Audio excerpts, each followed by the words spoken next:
네, 요즘 많은 분들이 관심을 갖고 있는 코너입니다. 세계 기업에 직접 투자하는 해외 직투어. 이번 시간도 NH농협증권의 김규배 차장과 얘기를 나눠보도록 하겠습니다. 안녕하십니까? 네, 안녕하세요. 네, 자 환율이 이제 간밤에 지금 이틀 연속 지금 하락을 했습니다. 이 부분부터 이제 해외 투자 변수들 좀 점검을 하고 넘어가도록 하죠. 네, 원달러 시장에 계속돼서 원화 강세가 조금씩 이어지고 있는데요. 어제 원달러 환율이 1,020원대 초반에서 소폭 하락 압력을 받았습니다. 어제 원달러 환율이 0.8원 내린 1,023.20에 마감을 하였는데요. 아무래도 외환 당국의 개입 가능성에 대해서 그런 경계심이 보이면서 지지력을 보인 하루였습니다. 오늘도 1,020원에서 1,025원 사이에서 등락을 거듭할 것으로 보여지고 있고요.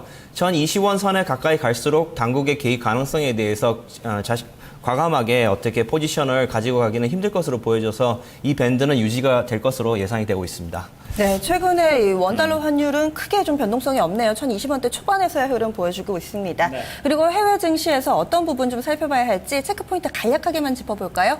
네, 어제 많이 보도하신 것처럼 3대 지수가 모두 상승해서 마감을 하였습니다. 어제는 발표된 경제 지표가 일제히 호조를 나타낸 게 증시 랠리를 이끌었는데요. 메모리얼데이 이후에 첫 번째 거래일에서 내구재 주문과 서비스 지표, 그다음 소비자 신뢰지수, 주택가격 등이 전부 시장 예상을 상회함에 따라서 경제 성장에 대한 기대감이 커지고 있습니다. 특히 6개월 후 소비 여건에 대한 미국인들의 기대 심리가 2008년도 글로벌 금융위기 이후 최고 수준에 근접했다고 보여지는데요. 민간 경제 연구기관인 컨퍼런스 보드가 미국 소비자 신뢰지수가 83으로 집계됐다고 발표했습니다. 이 수치는 블룸버그가 집계한 시장 전문가 예상치 수준에 부합하는 수준으로 2007년 12월 이후 최고치인 83.9에 이어서 두 번째로 높은 수준입니다. 이처럼 소비자 신뢰지수가 이달 새 상승세로 돌아선 것은 고용시장을 비롯해서 미국 경제에 대한 낙관론이 확산되고 있어서 그렇습니다. 또한 올해 들어 일자리 창출이 빠르게 진행이 되면서 미국 서비스 산업 구매 관리자 지수 PMI가 2년 2개월 만에 가장 높은 수준까지 올랐는데요. 시장 조사 업체 마켓은 5월달 미국의 서비스 PMI 잠정치가 58.4로 집계됐다고 발표를 하였습니다. 이 역시 시장 전문가 예상치보다 높은 수준을 기록을 하였는데요. 한편 서비스 산업 고용 지수도 53.1로 집계가 돼서 지난 1월 이후 가장 높은 추세를 반영을 하고 있습니다. 이처럼 5월달 서비스 PMI 집계 결과가 미국 경제가 2분기 들어서 모멘텀을 다시 회복을 하고 있다, 이렇게 분석을 하는 사람도 있습니다. 마지막으로 미국의 주택 경기도 조금 반등을 하는 그런 지표가 발표가 됐는데요. 케이스 실러 주택 가격 지수도 전년 동기 대비 12.37% 상승했다고 블룸버그 통신이 보도를 했습니다. 계속해서 시장에서는 지표들이 좋게 반응을 나오고 있어서 이번 주 목요일에 발표되는 GDP와 고용 지표가 이제 향후에 굉장히 중요한 변수로 생각이 되고 있습니다. 네, 자, 내구재 주문도 지금 많이 늘어나고 있고, 주택 가격도 좀 상승하고 있고, 이러면은 글쎄요, 제조업이나 아니면은 건설업 쪽으로 좀 살펴봐야 되는지, 아니면 좀 특징이 있는 해외 업종은 또 어느 쪽을 좀 살펴봐야 되는지 좀 말씀을 해주시죠. 네. 어제 간밤에 특징 업종들을 살펴보기 위해서 업종들을 많이 봤었는데요. 여전히 계속해서 금융주와 기술주가 계속해서 강세를 보이고 나머지 업종은 사실 계속 소외된 모습을 보이고 있습니다. 기술주 등에서도 페이스북이라든가 애플, 구글 등 기존에 계속해서 주가가 강세를 보인 종목들이 여전히 강세를 보이고 있는 모습인데요. 이처럼 최근 기술주들의 계속적인 상승은 약간 과열이라는 느낌이 들지는 않습니다. 지금 현재 과열이라는 느낌이 들지 않는 것은 종목별로 명암이 갈리고 있어서 그런데요. 미국 내에서도 어느 정도 쏠림 현상이 이렇게 기술주 내에서 나타나고 있습니다. 예를 들어서 링크드인 같은 경우에는 최근에서야 주가 반등이 조금 나오고 있을 정도로 그동안 다른 기술주들 상승과는 차별화된 그런 모습을 보이고 있습니다. 그래서 당분간 이 분위기가 계속 이어질지는 좀 더 두고 봐야 될 것 같습니다. 네, 기술주라고 다 가는 게 아니고 그중에 몇몇 종목에 좀 매기가 집중된다라고 이야기해 주셨는데요. 그럼 특징적인 종목도 기술주 가운데서 꼽아주셨나요? 네, 말씀드린 바와 같이 기술주 중에서도 가장 명암이 엇갈리는 부분이 이제 페이스북 같은 주식은 지금 현재 시장에서 가장 큰 주도주 역할을 하고 있는데요. 시장에서는 페이스북의 주가 오름세에 대한 최근에 분석이 하나 나오고 있어서 설명을 한번 드리도록 하겠습니다. 페이스북이 이렇게 강세를 보이는 가장 큰 이유는 먼저 수요층이 탄탄하다 이렇게 보고 있는 입장이 있습니다.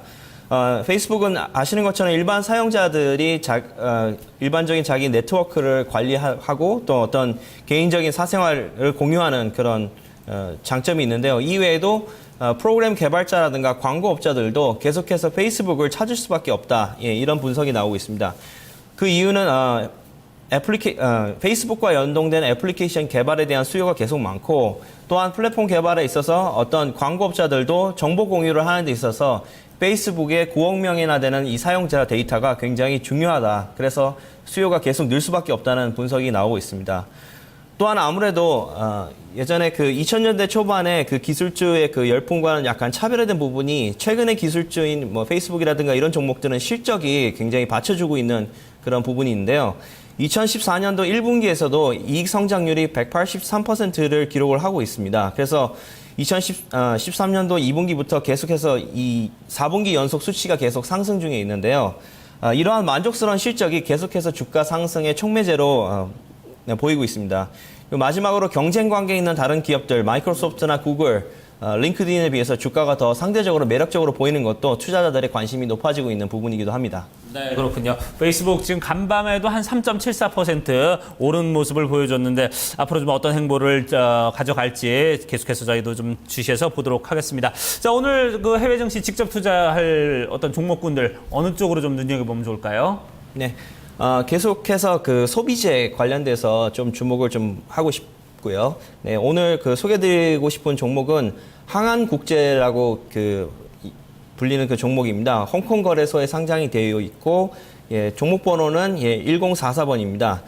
항한국제는 우리나라로 치면 뭐 유사한 딱 매칭이 되는 기업이 있다고 보여지기는 좀 힘든데요. 지금 내용적으로 살펴보면 티슈 용지를 약 48% 정도 이렇게 매출을 기록하고 있는 그런 종목입니다. 이외에도 냅킨이 28%, 그 다음에 일회용 종이 기저귀를 한 13% 정도 매출을 보이는 그런 회사입니다. 이외에도 생활용품과 화장품, 개인위생용품 등 계속해서 다양한 제품을 생산하고 있는 중국의 기업인데요. 이 기업과 다국적 기업인 P&G가 중국 내에서의 그 가장 큰 경쟁자로 여겨지고 있는 기업입니다. 그래서 시장 점유율 부분을 봤을 때는 P&G가 1위, 항한국제가 2위를 지금 기록을 하고 있는데요. 최근에 중국의 경제 성장과 함께 중국 내에서 가장 큰 메가 트렌드 중에 하나가 바로 도시화입니다. 이 도시화 과정에서 사람들은 대부분 그 개인 소득이 증가를 하고 또한 개인 위생에 대한 그런 개념이 높아진다고 합니다. 그런데 중국 같은 경우는 아직까지 선진국에서 사용하는 만큼의 어떤 그 위생용지라든가 이런 사용량이 적다고 해서 이 부분이 앞으로 굉장히 수요가 많아질 것으로 예상이 되고 있습니다. 예. 네. 네, 그렇군요. 네, 앞으로 중국 내에서 이 화장지 수요가 좀 늘어날 것이다라는 전망으로 사실 오늘 종목이 다소 좀 의아했거든요. 처음에 이야기해 주실 때는. 그런데 점차 수요가 늘어날 것이다라고 좀 이야기를 해주셨네요. 그럼 가격 전략은 어떻게 세우는 게 좋을까요? 네, 최근에 그 중국이 산화 제한 정책을 푸신 걸 아마 다 알고 계실 텐데요. 이 부분에서 유아 시장의 또한 수혜주로도 이 종목이 굉장히 그 각광을 받을 것이다 이렇게 보고 있습니다.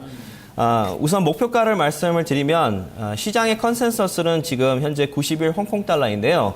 주가의 차트 모습을 잠시 보신다면 주가는 현재 그 지난 11월 20일 99 홍콩 달러 이래로 계속해서 이렇게 하락하고 있는 모습인데 어떤 기업의 펀더멘탈에 어떤 큰 문제가 있어서라기보다는 중국 그 증시 자체의 전반적인 침체 때문에 주가가 계속 하락을 하고 있는데 지금 현재 어느 박스권 박스권 내에서 지금 어떤 지지하는 모습을 지금 현재는 보이고 있습니다. 네.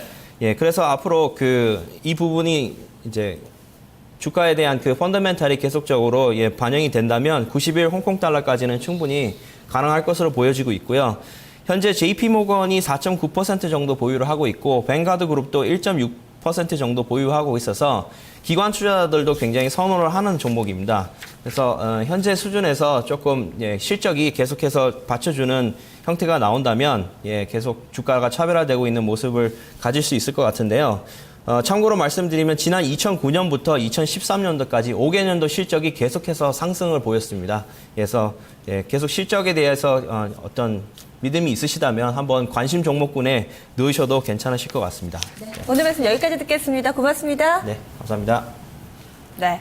오늘은요, 홍콩 증시에 상장되어 있는 항한국제라는 이 화장품 업체가 나왔습니다. 사실은 이 국내 시장과 비교해 봤을 때 화장품 수요가 상당히 좀 포화 상태에 있고, 왜 이 종목을 봐야 할까 의아하실 텐데요. 중국 내에서는 아직 이 화장지 수요가 좀 미미한 수준이라고 합니다. 점차 수요 증가하면서 이 종목도 기대가 된다고 하네요. 앞으로도 추가 상승 여력 남아있으니까요. 눈여겨보시면 좋을 것 같습니다. 지금까지 해외직투였습니다.